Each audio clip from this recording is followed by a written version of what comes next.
या कहीं भी क्वेश्चन जनगणना से रिलेटेड बनता है, क्वेश्चन कहां बनेगा उसको हमको देखना है। ठीक है, कोई भी क्वेश्चन हो आप लोग पूछ सकते हैं, कभी भी पूछ सकते हैं, ये आपका अधिकार है। ठीक है, जनगणना की जब बात करते हैं तो सबसे पहले जो जनगणना हुई थी, कोई साक्ष्य जो मिलता है, अब माना जाता है कि सबसे पहले रोमवासी जो है क्या किए थे, मामूली सर्वे किए थे। ठीक है, तो सबसे पहले जो मिलता है कैडेस्ट्रल सर्वे, कहीं मिलता है तो मिलता है कैडेस्ट्रल सर्वे में सबसे पहले जनगणना की बात मिलती है। कैडेस्ट्रल सर्वे किया गया था रोम में, वहां सबसे पहले क्या हुआ, एक सर्वे किया गया, मोटा मोटा जनगणना पता करने की कोशिश की। जनगणना से संबंधित, भूरी बाबू आ रही है आपको आवाज, आ रही आवाज?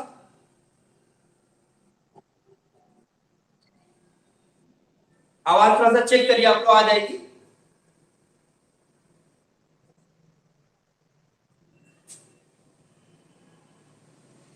नहीं नहीं, आवाज तो क्लियर है, आप थोड़ा सा चेक करिए आपको।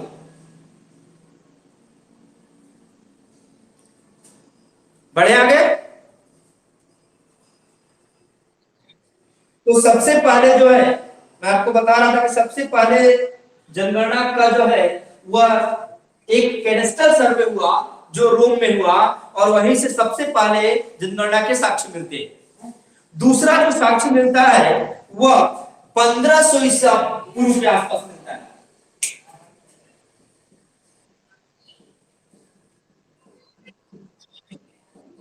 1500 ईसा पूर्व का साक्ष्य मिलता है आपको, वो मूसा के द्वारा कराया गया था इजराइल में जनगणना। मूसा के द्वारा कराया गया था, कहां, इजराइल में। ठीक है जी, पहला जो साक्ष्य मिलता है हमें वो रोम से मिलता है, रोम में कैडेस्ट्रल सर्वे से।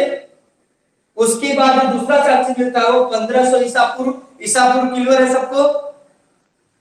माना जाता है कि एक ईस्वी से पहले, देखिए ईसा मसीह का जन्म हुआ था, उससे पहले का समय ईसा पूर्व कहलाता है, और इसके बाद का जो है ईस्वी कहलाता है। साउंड में प्रॉब्लम आ रही है क्या अभी?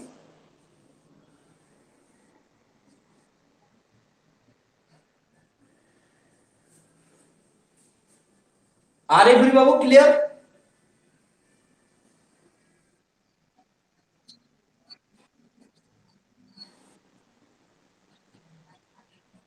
बोर्ड पे लाइट ज्यादा आ रही है। हाँ हाँ, ठीक ठीक, थोड़ा सा देखिए देखिए, आप लोग कोशिश करिए।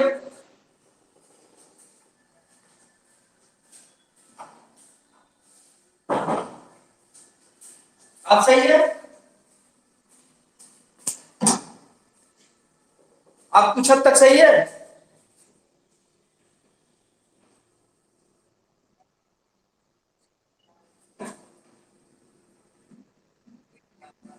हाँ, आप लोग थोड़ा सा अपना नेट सही रखिए, क्योंकि नेट सही रखिए, क्योंकि सारे बैच के बच्चे आराम से पढ़ेंगे, यही बैच डिस्टर्ब हो रहा है।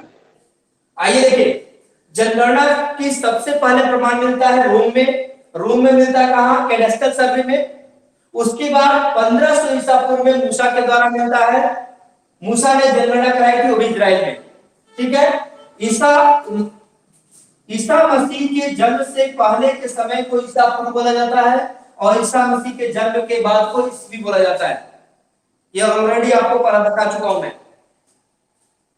अब देखिए, उसके बाद जो है जनगणना 321 से 296 ईसा पूर्व में एक और प्रमाण मिला, यहां लिखता हूं क्या समझ जाए। 321 से 296 ईसा पूर्व, 321 से 296 ईसा पूर्व जो प्रमाण मिलते हैं वह मिलते हैं कौटिल्य के द्वारा।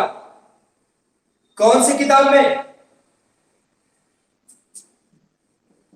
कौटिल्य की प्रसिद्ध पुस्तक कौन सी थी? अर्थशास्त्र, हाँ, उनकी अर्थशास्त्र में साक्ष्य मिलते हैं कब? 321 से 296 ईसा पूर्व के आसपास मिलता है साक्ष्य, जो भारत में। आपसे क्वेश्चन में पूछा जा सकता है कि भारत में जनगणना का साक्ष्य कहां कब मिलता है, तो भारत में जनगणना का सबसे पहले साक्ष्य अर्थशास्त्र में मिलता है, और अर्थशास्त्र में देते हैं कौन? कौटिल्य। कौटिल्य के कई नाम आपको बता चुका हूं ऑलरेडी। क्या क्या नाम है इनके? इनके जन्म से नाम विष्णु था, तो इनका पूरा नाम था विष्णुगुप्त। एक नाम पिता से इन्होंने लिया था, वह था आपका चाणक्य। और लास्ट में कुटिलता के कारण इनका, कुटिलता के कारण, हाँ, कुटिलता के कारण इनको कौटिल्य नाम पड़ा। क्लियर है? अब हमने आपको बताया कि सबसे पहले भारत में जनगणना के साक्ष्य आपको मिलते हैं 321 से 296 ईसा पूर्व के आसपास। दिक्कत यदि आपको हो रही है तो अपना वीडियो ऑफ कर दीजिए, थोड़ा सा साउंड आपको क्लियर आएगा। उसके बाद जो है, हाँ, फिर उसके बाद साक्ष्य मिलते हैं। इसके बाद आपको मुगल काल में साक्ष्य मिलते हैं। कहां मिलते हैं? मुगल काल में 1595, 95 टू 96 के बीच में ये ईस्वी है। इससे पहले ईसा पूर्व था। 1595 से 1596 में फिर से जो है जनगणना के साक्ष्य मिलते हैं। वह साक्ष्य मिलते हैं आईने अकबरी में। और आईने अकबरी लिखा किसने था? आईन ए अकबरी किसने लिखा था भाई? आईने अकबरी किसने लिखा था? भूरी बाबू नेट आपका, हाँ जी,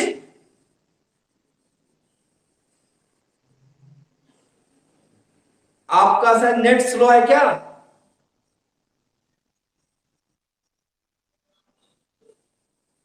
लो पे कर दीजिए भूरी बाबू, वीडियो पे जाकर के लो कर दीजिए, क्वालिटी लो कर दीजिए, अपने आप दिखने लगेगा।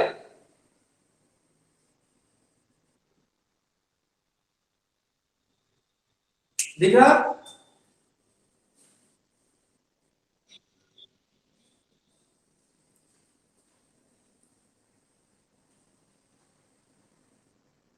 हाँ, लो क्वालिटी कर लीजिए, थोड़ा सा कोई दिक्कत नहीं, अच्छा नहीं दिखना चाहिए, जैसा दिख रहा हो वैसा दिखे, आपको पढ़ना हुआ चीज दिखाई दे।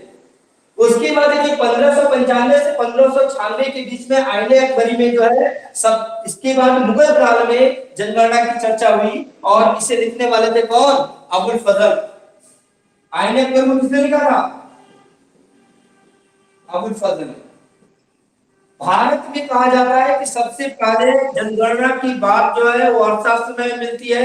उसके बाद मुगल पीरियड में भी उसके साक्ष्य मिलते हैं। आईने अकबरी में जनगणना की बात की जाती है। नोट कर डालिए। अब आधुनिक पद्धति की बात किया जाए कि जो ये तो अपने हिसाब से कराया होगा इन्होंने, कितना सही होगा कितना गलत होगा इसका कुछ कहा नहीं जा सकता। तो सबसे पहले जो है आधुनिक पद्धति से,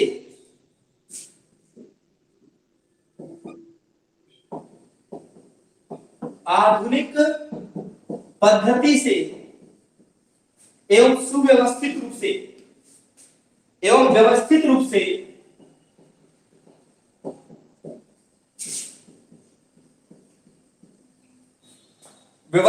से सर्वप्रथम जो जनगणना कराई गई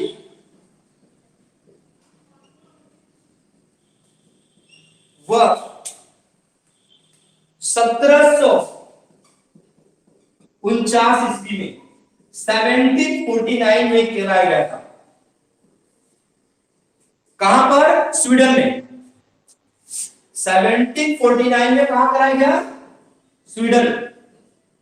अभी देखिए मैक्सिमम हम यूरोपीय कंट्रीज में हैं। रोम भी कहां? यूरोपीय कंट्रीज में। उसके बाद भारत में हम लोग सीधा आ गए। भारत में हमने देखा कौन सा? अर्थशास्त्र देखा, कौटिल्य वाला। उसके बाद अबुल फजल की किताब आईने अकबरी देखी, उसमें जनगणना के साक्ष्य मिले। उसके बाद हमारा जो है आधुनिक, जो आज हमारी जनगणना हो रही है उसकी शुरुआत जो है 1749 से हुई थी। आज जो विश्व की जनगणना की शुरुआत बोला जाए कि आधुनिक जनगणना की शुरुआत कहां से हुई है, तो स्वीडन से हुई है 1749 से। क्लियर है भाई? ठीक, आगे बढ़ते हैं। अब उसके बाद जो है दशकीय जनगणना, ये तो जनगणना एक बार करा लिया गया। दशकीय जनगणना की शुरुआत जो की गई वह अमेरिका से की गई।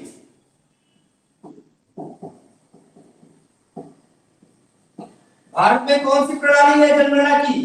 दशकीय है कि वार्षिकी है कि क्या है, पंचवर्षीय है? दशकीय है, भारत में दशकीय। इसलिए दशकीय जनगणना की जो शुरुआत की गई कहां से की गई? अमेरिका से। अमेरिका से किया गया। ईयर था 1890, 1890, 1749, 1890।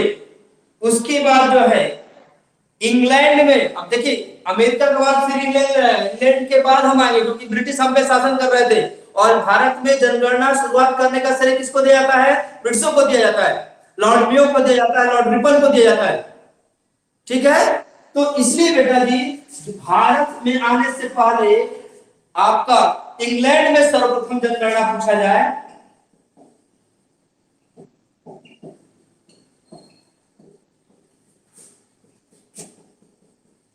तो 1801 ईस्वी में हुआ था।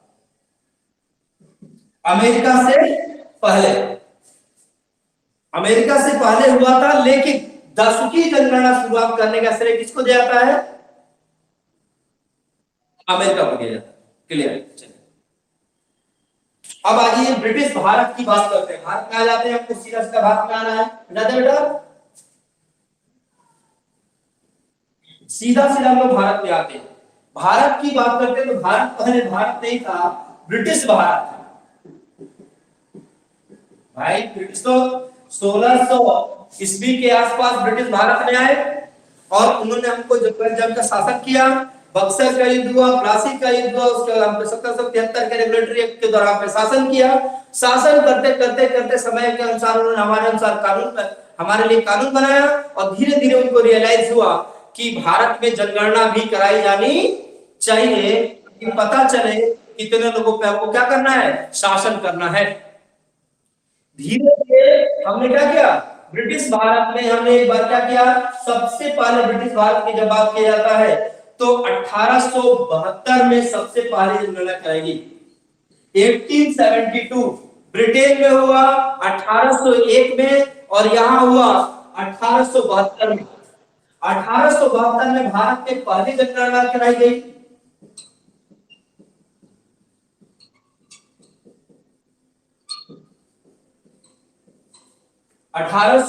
में भारत में पहली जनगणना कराई गई और उस समय भारत के वायसराय थे लॉर्ड मेयो।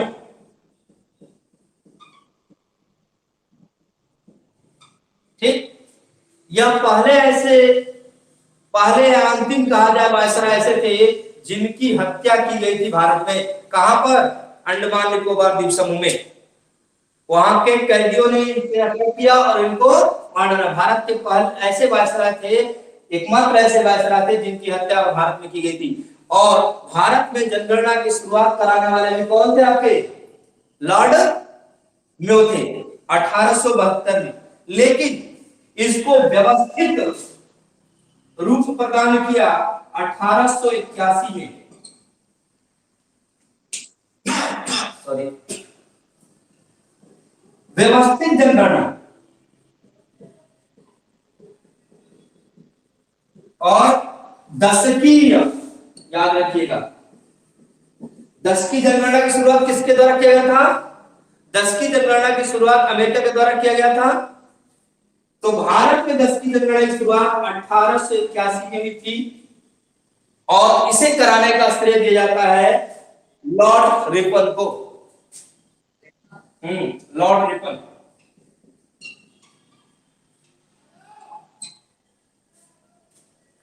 फैक्चुअल चीजें हैं, रट डालिए।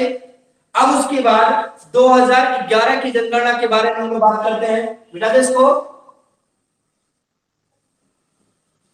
भारत में 2000, अब चूंकि जनगणना तो 81 से कंटिन्यूस चलती रही, अब भारत की जनगणना की बात करते हैं तो 2011 की यदि जनगणना की बात करते हैं तो सबसे फर्स्ट पॉइंट आपको याद रखना चाहिए, यह भारत की 15वीं जनगणना है। भारत की 15वीं जनगणना, भारत की 15वीं जनगणना है। स्वतंत्र भारत की 7वीं, कंफ्यूजन ना हो।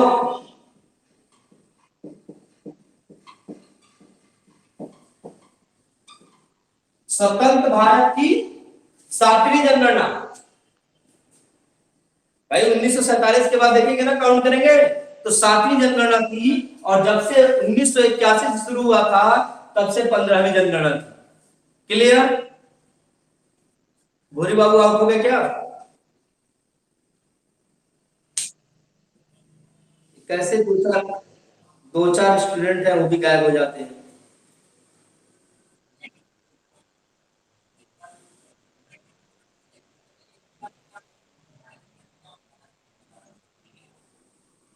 अब बताइए, हमारे यहाँ तो कंटिन्यूस चल रहा है, 10 बजे, 10:30, 11 बजे से क्लास चल रही है कंटिन्यूस, कोई प्रॉब्लम नहीं है। अब बच्चे गाँव के,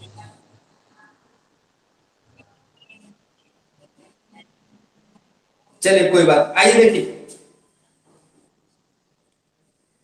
व्यवस्थित तत्परती जनगणना। अब आइए इसकी जो है 21वीं शताब्दी की पूछी जाए तो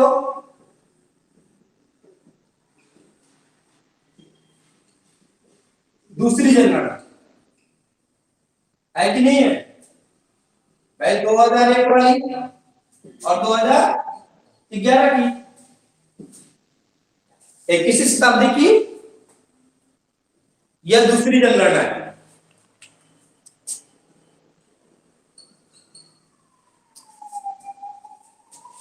ये तो हो गया आपका कौन सा, आपका 2011 के बारे में। अब थोड़ा प्रशासनिक देखते हैं, संविधानिक चीजों को देखते हैं कि जनगणना का संविधान में कहां जगह है, या जनगणना कराई कैसे जाती है, जनगणना की कैसे जाती है।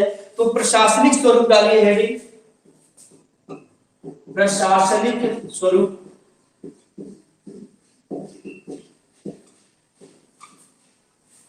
प्रशासनिक स्वरूप में सबसे पहले याद रखिए कि संविधान के 7वीं सूची में इसका वर्णन है। जनगणना का वर्णन संविधान की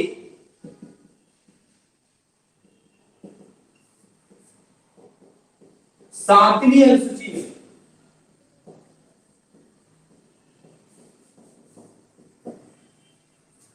संविधान के 7वीं अनुसूची में जनगणना का वर्णन किया गया है, और इसे संघ सूची का विषय माना गया है।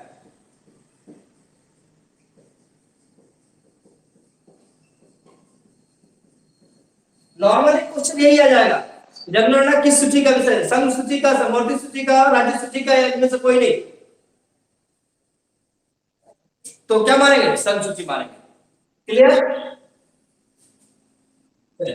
अब दूसरी चीज है कि अनुच्छेद भी आर्टिकल 246 जो बोलता है, वो बोलता है कि केंद्र सरकार का कार्य है कि वो प्रत्येक 10 वर्ष पे जनगणना करे। आर्टिकल यदि लिखना हो लिख लीजिए, आर्टिकल 246 बोलता है कि केंद्र सरकार प्रत्येक 10 वर्ष पर क्या करे?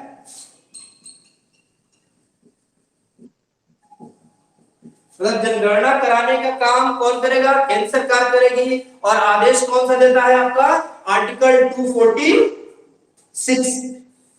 क्वेश्चन घुमा के पूछा सकता है कि आर्टिकल 246 किससे संबंधित है? आर्टिकल 246 संबंधित है किससे बेटा? जनगणना से। संघ सूची का विषय है, एक चीज याद रखिए। दूसरा याद रखिए 7वीं अनुसूची। तीसरा याद रखिए आर्टिकल 246। ये 3 पॉइंट संवैधानिक है जिसको आपको याद रखना चाहिए जनगणना से संबंधित। अब जनगणना अधिनियम भी बनाया गया था, कानून जनगणना अधिनियम भी बनाया गया था।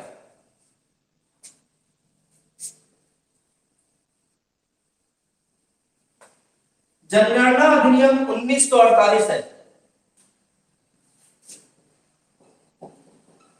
जनगणना अधिनियम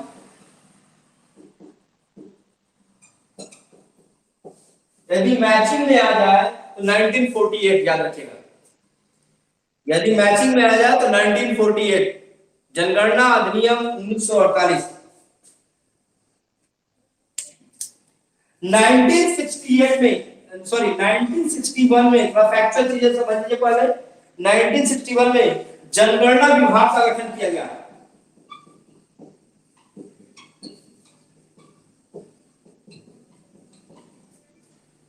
नाइनटीन 1961 में जनगणना विभाग का गठन किया गया।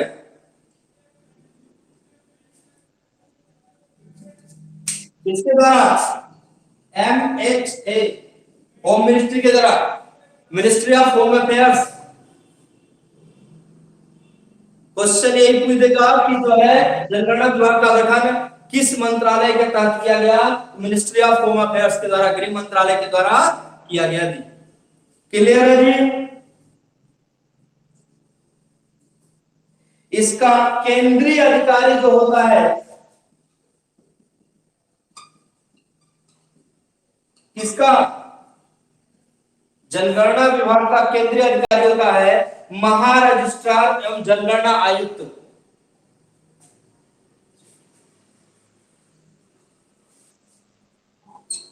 महारजिस्ट्रार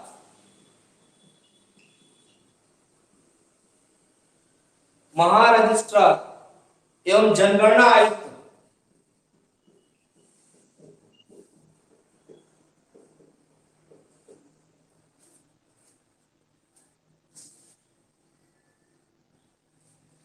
जनगणना आयुक्त, ठीक है।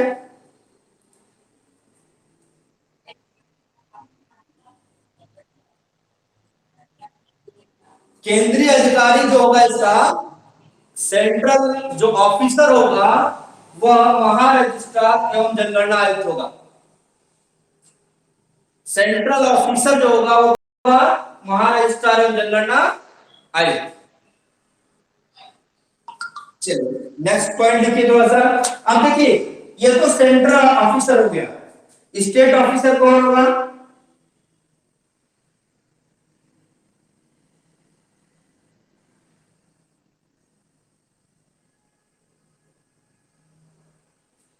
स्टेट का होगा जनगणना निर्देशक। अब देखिए इस पर रैंकिंग बना देता हूं मैं आपको जनगणना का अधिकारियों का। जनगणना अधिकारियों का रैंक बता देता हूं कैसे कैसे होते हैं आपके।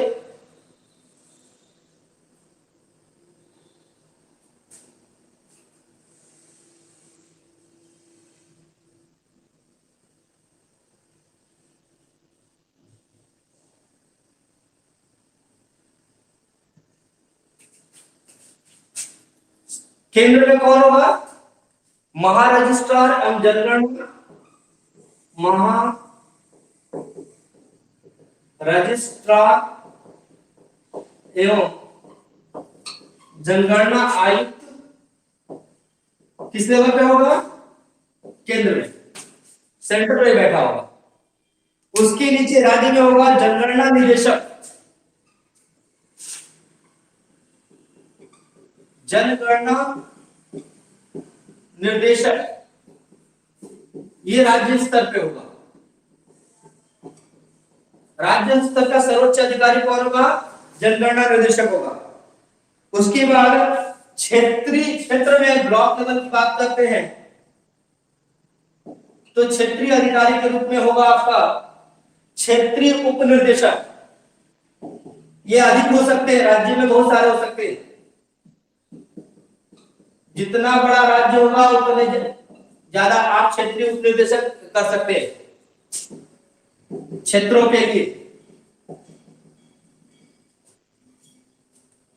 उसके बाद जिले स्तर पर कौन बैठेगा? जिलाधिकारी खुद। जिलाधिकारी जो है जनगणना अधिकारी भी होता है। जिला स्तर का सर्वोच्च जनगणना अधिकारी कौन होगा? सर्वोच्च जनगणना अधिकारी होगा आपका जिलाधिकारी। डीएम साहब खुद रहेंगे। उनके ही देखरेख में जिले में क्या किया जाएगा? जनगणना का कार्य किया जाएगा। उसके बाद महापालिका होगी। महापालिका,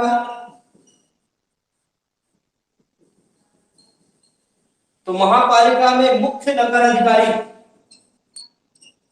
मुख्य नगर अधिकारी।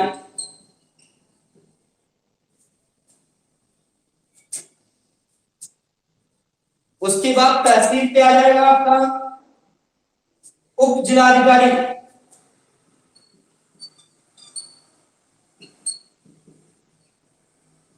तहसील लेवल पे आ जाएगा उप जिलाधिकारी।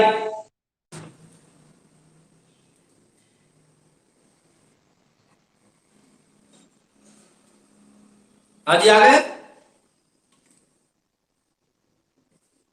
देखिए, महापालिका लेवल पे हो जाएगा आपका मुख्य नगर अधिकारी। तहसील लेवल पे हो जाएगा उप जिलाधिकारी। तहसील स्तर पे उप जिलाधिकारी होगा। और अंतिम कड़ी होती है प्रगणक, उसको बोलते हैं। अंतिम कड़ी बोल सकते हैं। यहां से लेके आइए,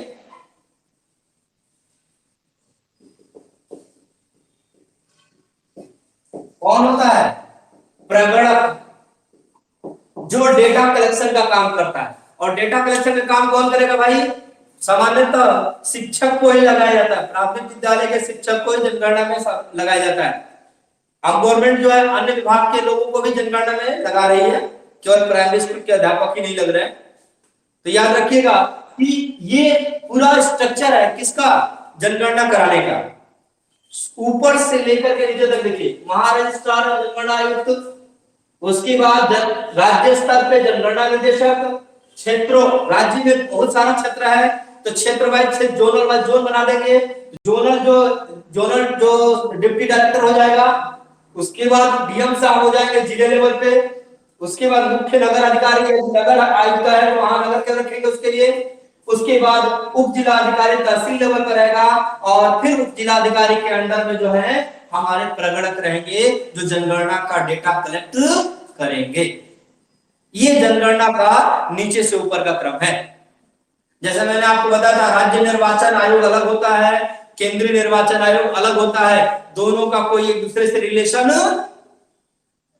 नहीं होता है और दोनों एक दूसरे के काम को इंटरफेयर नहीं करते हैं। लेकिन यहाँ जनगणना नीचे से ऊपर तक हर व्यक्ति एक दूसरे से जुड़ा होता है।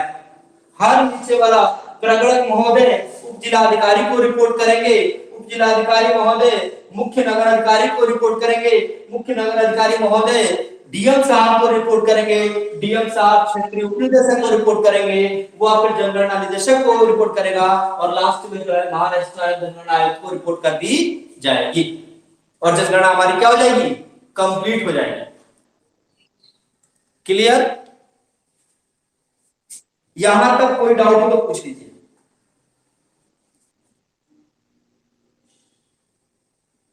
अब देखिए, इस बार के एग्जाम में आपको याद रखिए कि इस बार के एग्जाम में केवल ही 2011 की जनगणना पूछी जानी है। ये बेस तो मैंने आपको बता दिया।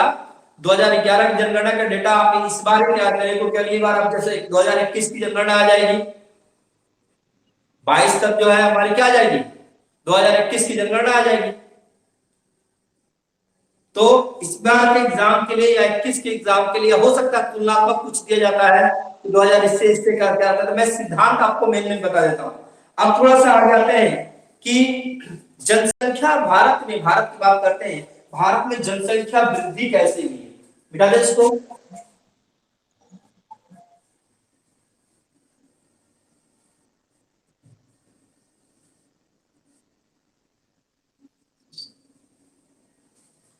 समझ में आ रहा है?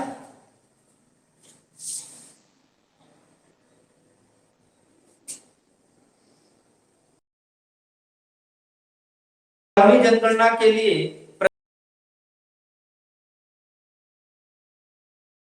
हो चुका है।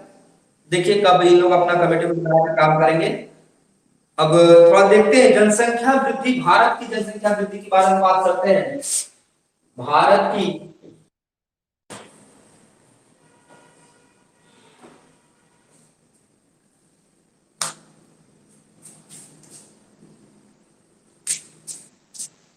देखिए सबसे पहले जो जनगणना थी वो 1901 से हम देखते हैं, 1901 से लेकर के 1921 तक, 1901 से लेकर के 1921 तक जनगणना देखते हैं सबसे पहले।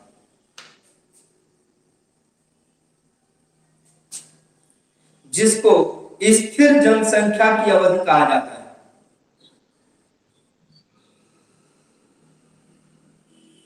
मैंने एक कॉन्सेप्ट बताया था आपको, चक्री सिद्धांत याद आ रहा होगा यदि तो प्रीति, प्रीति ऑनलाइन है आप?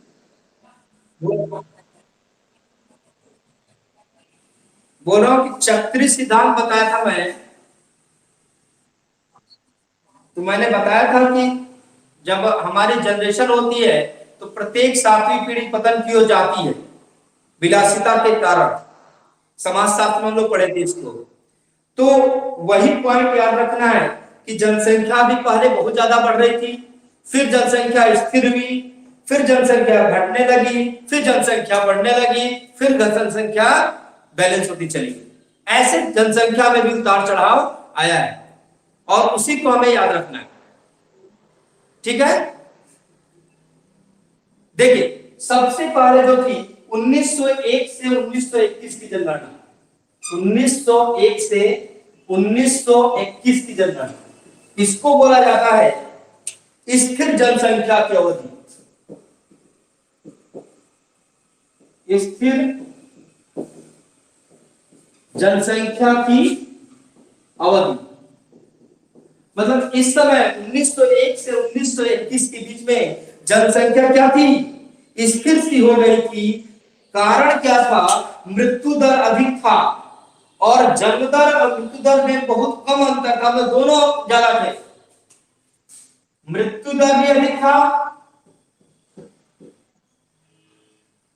साथ ही जन्म दर भी क्या था?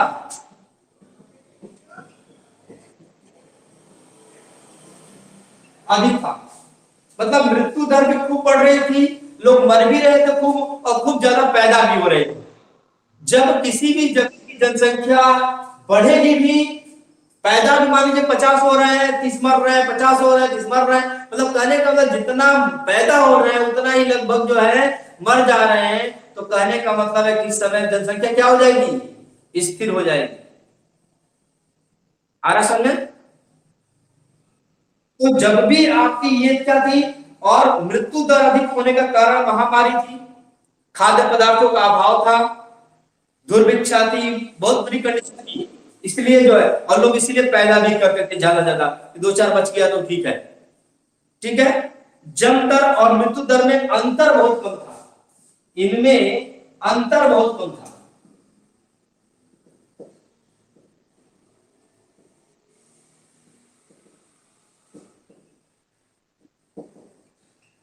अंतर बहुत कम, जब अंतर बहुत कम रहेगा, जनसंख्या में अंतर बहुत कम रहेगा तो क्या होगा? जनसंख्या स्थिर दिखाई देगी कि नहीं देगी? जितनी जनसंख्या लगभग उतनी दिखाई देती रहेगी। अब आ जाइए, उसके बाद आता है आपका देश की, हमारी जनसंख्या जो थी भारत की, परिणाम क्या था इसका कारण? देश की जनसंख्या धीरे धीरे बढ़ रही थी, बहुत धीरे वृद्धि हो रही थी, धीमी वृद्धि, बहुत धीमी।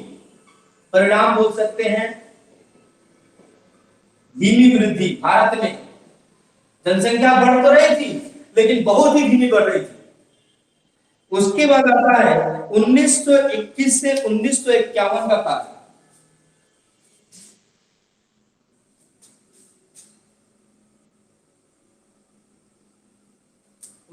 तो 21 से 1951 का समय आता है। 1921 से 1951 का जो काल आता है वह जनसंख्या धीमी गति से बढ़ती, उसको बोलते हैं धीमी गति से बढ़ती जनसंख्या।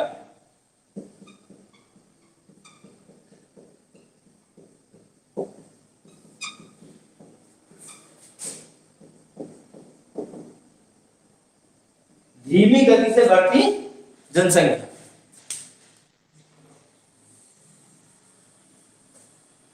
कारण क्या था, क्यों धीमी गति से बढ़ रही थी? क्योंकि हमने कंट्रोल कर लिया था किसको? मृत्यु दर को। मृत्यु दर पर नियंत्रण करना शुरू कर दिया था हमने। मृत्यु दर पर नियंत्रण करना शुरू कर दिया था। भारत में मृत्यु दर पर नियंत्रण किया जाने लगा, जिससे क्या हो गई, इसकी गति धीरे धीरे बढ़ने लगी। अब लोग कम मरते थे, ठीक है। कृषि हमारे यहाँ हो गई, भोजन खाद्यान्न की समस्या थोड़ी कम होने लगी, खत्म हो गई, खाद्यान्न की समस्या खत्म होने लगी। उसके बाद आपका जो स्वास्थ्य चिकित्सा पर हमने ध्यान देना,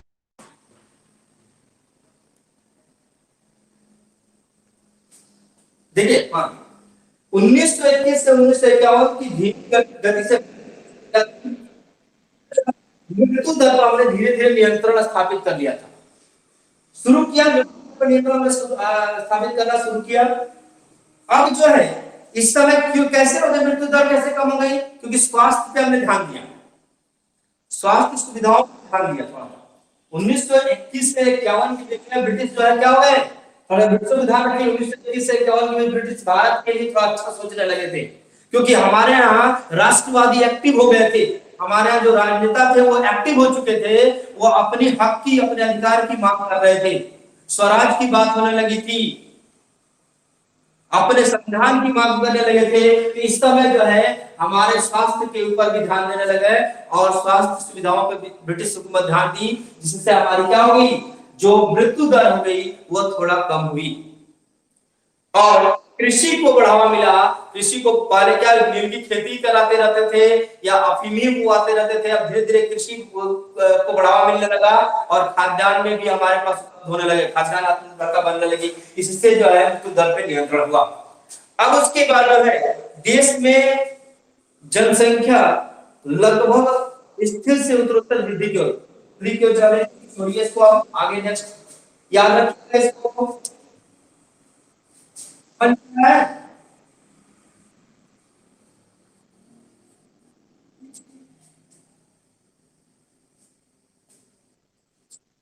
वालों को समझ में आ रहा है कि नहीं आ रहा?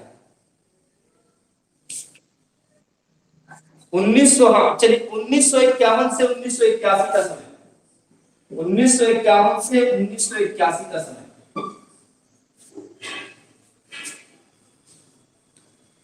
तीव्रतम वृद्धि, तीव्रतम वृद्धि वाली जनसंख्या, तीव्रतम वृद्धिमान जनसंख्या तेजी से बढ़ा गई। इसी को जनसंख्या विस्फोट की अवस्था भी बोलते हैं।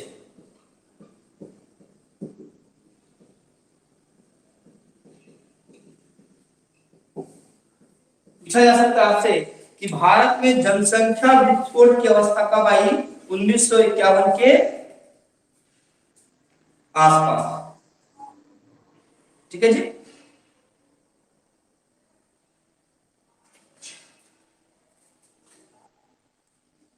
आप देख सकते हैं 1951 में 36 करोड़ लगभग जनसंख्या थी, 36.10 करोड़ जनसंख्या थी, जो 1981 में 68.33 करोड़ जनसंख्या हो गई, ठीक है, बहुत ज्यादा हुआ था।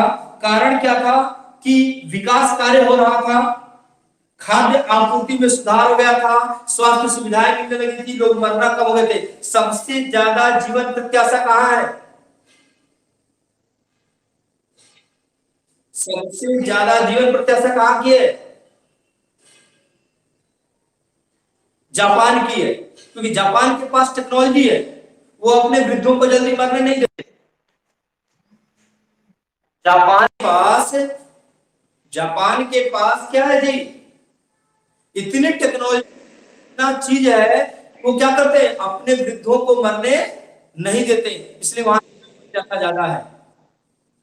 तो यही स्थिति हो गई 1951 से 1981 के बीच में जो है स्वास्थ्य सुविधाएं भारत में पिछले दशकों की अपेक्षा वृद्धि हुई, जिससे क्या हुआ, हमारा स्थिति सुधरी।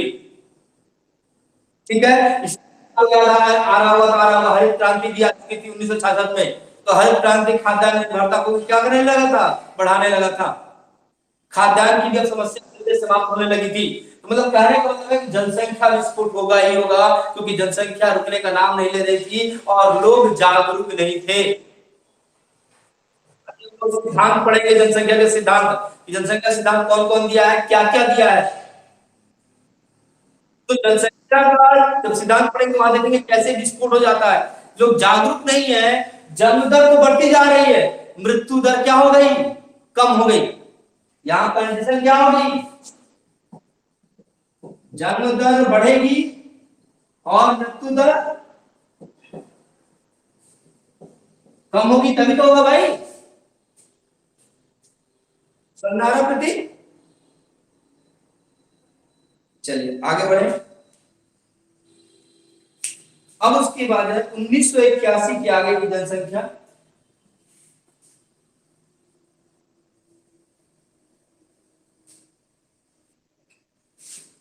उन्नीस सौ इक्यासी के आगे अभी चल ही रहे हैं। 1981 के आगे की जनसंख्या को जो हम लोग देखा जाए तो इसमें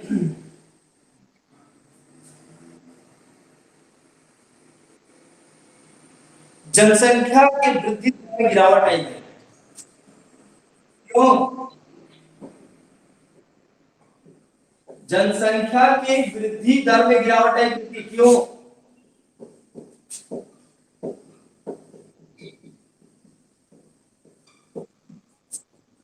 जनसंख्या के वृद्धि दर में गिरावट आई, क्यों? क्या कारण होगा? धीरे धीरे, हाँ धीरे धीरे लोग क्या हो गए, जागरूक होना शुरू कर दिया, शिक्षित होने लगे। और जहां शिक्षा होगी वहां जो है जनसंख्या नियंत्रण धीरे धीरे क्या होगा, ग्रामीणों में जनसंख्या ज्यादा होती है, शहर में जनसंख्या ज्यादा होते हैं, ग्रामीण में। तो धीरे धीरे क्या होता है कि 1981 के बाद जनसंख्या के वृद्धि दर में गिरावट आनी शुरू हो गई। यदि बोला जाए स्वतंत्रता के बाद यदि पहली बार जनसंख्या गिरी है, नोट कर लीजिए बेटा, स्वतंत्रता के बाद पहली बार जनसंख्या में गिरावट जो देखी गई है वह 1971 से 81 के दशक में, 1971 से 81 के दशक में।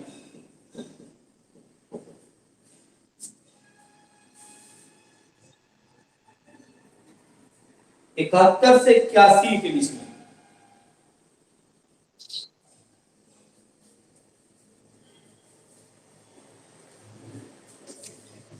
ठीक है, अभी भी देखिए, नो डाउट भारत की जनसंख्या में गिरावट तो हुई है, लेकिन अभी भी हमें नियंत्रित करने की आवश्यकता है, अभी भी हमें अपनी जनसंख्या को कंट्रोल करने की आवश्यकता है। क्योंकि यदि हम जनसंख्या को कंट्रोल नहीं करते हैं तो हमारे लिए समस्या उत्पन्न होगी। ठीक है जी,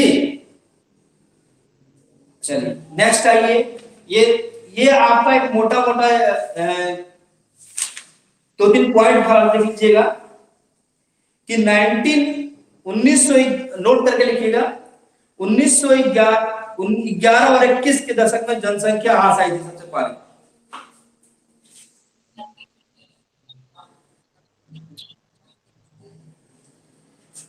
देखिए स्वतंत्रता के बाद तो पहली बार गिरावट कब आई, 1971 से 81 के बीच में आई थी। स्वतंत्रता के बाद तो ये आई थी। सबसे पहले भारत में जनसंख्या गिरावट कब आई थी यदि यह पूछा जाए तो 1911 से लेकर के 1921 तक भारत में सबसे इस दशक में जनसंख्या में गिरावट आई थी।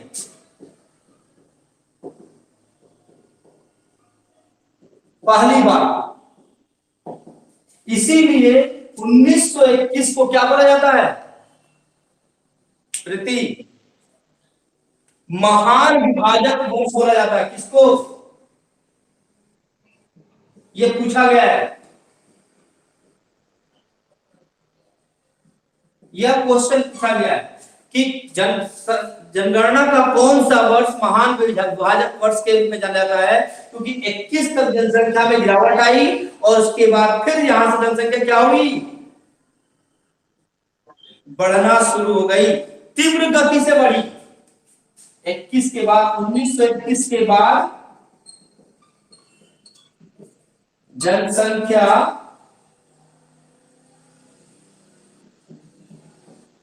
तीव्र गति से वृद्धि, जनसंख्या में तीव्र गति से वृद्धि।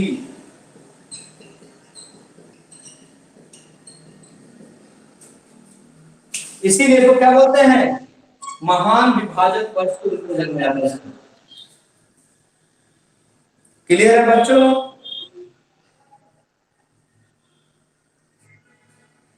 अब तक में किस दशक में सर्वाधिक जो है वृद्धि दर्ज की गई, ये फैक्चुअल चीजें थोड़ा लिख डालिए।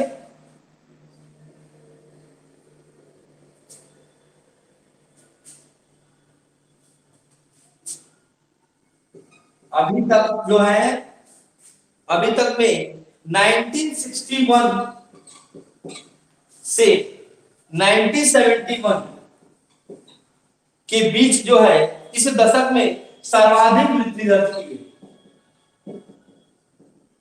अब तक।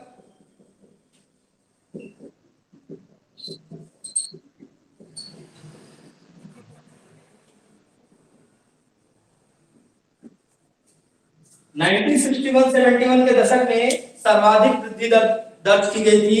लिख लीजिएगा 24.80 पूछा जा सकता है। 28.40% की वृद्धि हुई थी, मामूली वृद्धि नहीं है ये। क्लियर है बेटा जी?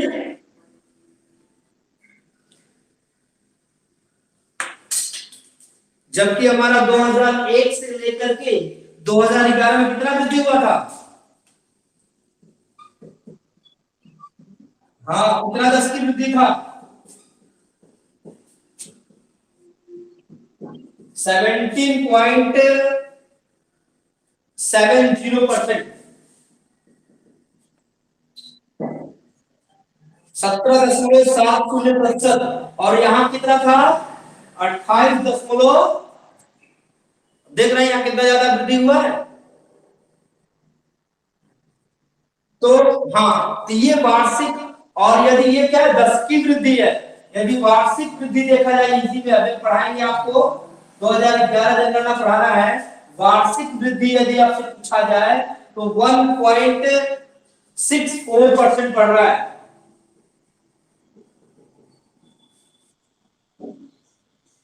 1.64%। अब इसको हमारा टारगेट है कि किसी भी कंडीशन पे जीरो लेवल पे आ जाए, मतलब वृद्धि जीरो हो। मतलब एक हस्बैंड और एक वाइफ मिले तो 2 बच्चे ज्यादा ना पैदा हो। 2 लोग मिले 2 बच्चे पैदा किए तो बैलेंस हो गया। एक करेंगे तब भी बैलेंस हो जाएगा। ठीक है, आप देखिए हम लोग पढ़ेंगे, इसके बाद पूरी जनगणना देखेंगे। कल कल मतलब कल आप लोग की अदर क्लासेस चला दूंगा। परसों हम लोग पूरी जनगणना पढ़ेंगे और परसों हम लोग जनगणना के सिद्धांत देख लेंगे। कल कुछ और लेके चल, कुछ और टॉपिक उठा लेंगे, क्योंकि कल मैं कोचिंग नहीं आ पाऊंगा ना, क्योंकि यहाँ लॉकडाउन है। हाँ, कोचिंग में है। कोचिंग में 10 बजे से क्लास चल रही है। हम्म। हाँ, कुछ करा देंगे, फर्स्ट पेपर है, सेकंड पेपर करा देंगे आपको जो कहेंगे।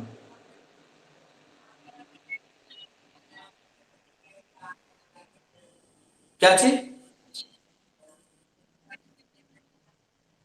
हाँ, ये अभी देखिए, हम जनसंख्या का सिद्धांत देखेंगे। जितने भी, चाहे मार्कस की थ्योरी है, चाहे मार्क्स की थ्योरी है, चाहे आपका एडविन केलन की थ्योरी है, ये थ्योरी कल देख लेंगे हम लोग। और उसके बाद फिर भारत की जनसंख्या देख लेंगे, कुछ डेटा देख लेंगे। तो ये हमारी जनसंख्या पूरी की पूरी कंप्लीट हो जाएगी। ठीक है जी। और यदि कोई, हाँ, कल क्लास का टाइमिंग यही रहेगा, 1 बजे के आसपास ही, 1 बजे, 1 बजे। हाँ, मॉर्निंग वाले कोई मैं 1 से 3 4 करूंगा धीरे धीरे।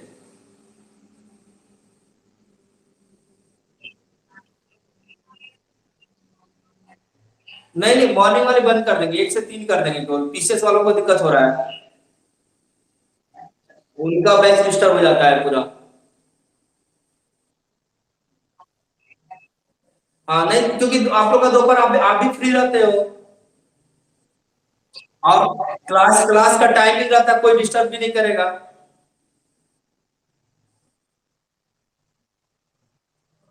तो 1 से 3 रखेंगे, 1 घंटे आपका फर्स्ट पेपर, 1 घंटे सोशियोलॉजी, ऐसे ही खींचता चला जाऊंगा।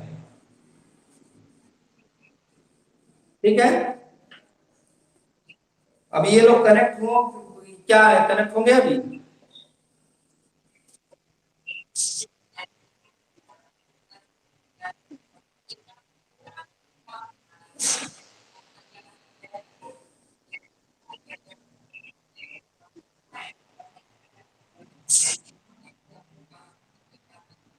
अब पता नहीं, अभी तुम लोग पढ़ाए, बढ़िया से पढ़ाए। किसे, गूगल मीट पे? तो गूगल मीट पे ये नहीं, मैं बोर्ड पे नहीं पढ़ा पाऊंगा। हाँ।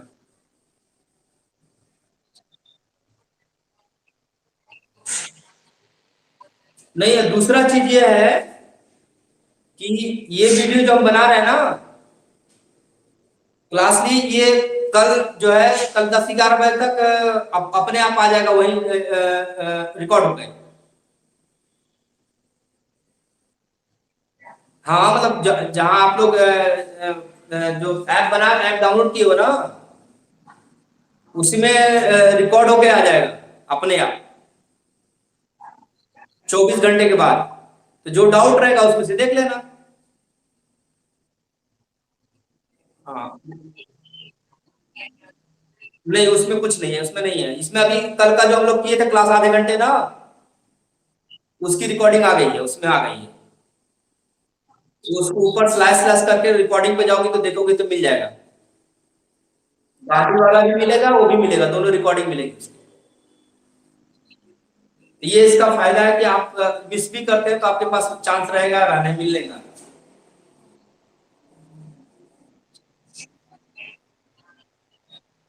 हाँ, अब सोशियोलॉजी पढ़ाना पड़ेगा कि ये दोनों अपसेट है, फिर दिक्कत समझ में नहीं आएगा।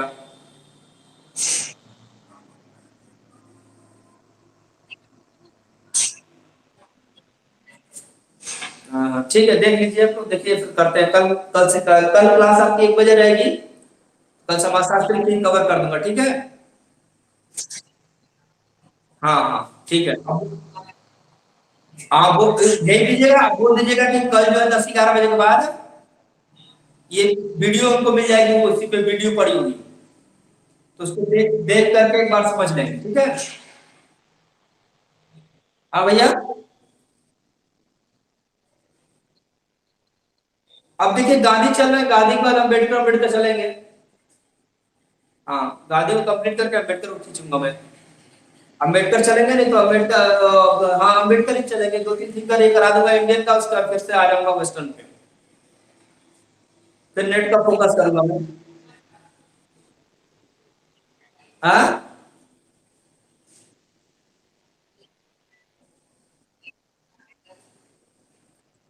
फटाफट खींच लूंगा, उसको पता नहीं चलेगा। देखिए अभी अभी ऐसा करा देंगे कि असिस्टेंट प्रोफेसर के लिए और नेट के लिए क्वेश्चन फंस जाए, बाद में फिर डिटेल करेंगे। चलिए ठीक है, नमस्कार।